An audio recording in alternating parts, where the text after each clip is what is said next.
আমি মোহাম্মদ আমির হামজা সদস্য প্রস্তাব করছি যে পরিকল্পনা বিভাগ সম্পর্কিত সরকারি নীতি সম্পর্কে আলোচনা উত্থাপন কল্পে হিসাবের খাত 114 পরিকল্পনা বিভাগ শিরোনামাধীন 12 নম্বর দাবি হ্রাস করিয়ে 1 টাকা করা হোক।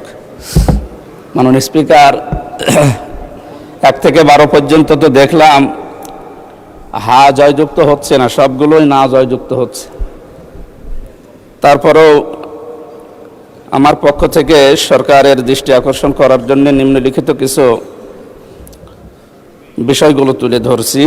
প্রকল্প গ্রহণের আগে বাস্তবসম্মত সম্ভাব্যতার সমীক্ষা ও সুবিধা ব্যয় সুবিধা বিশ্লেষণে বাধ্যতামূলক করতে হবে।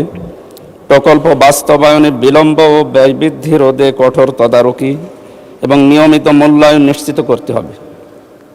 বার্ষিক উন্নয়ন কর্মসূচি এডিপি বাস্তবায়নে স্বচ্ছতা, জবাবদিহিতা ও গুণগত মান নিশ্চিত করতে হবে। রাজনৈতিক বিবেচনার পরিবর্তে জনগণের প্রকৃত চাহিদা ও আঞ্চলিক বৈষম্য বিবেচনায় প্রকল্প নির্বাচন করতে হবে।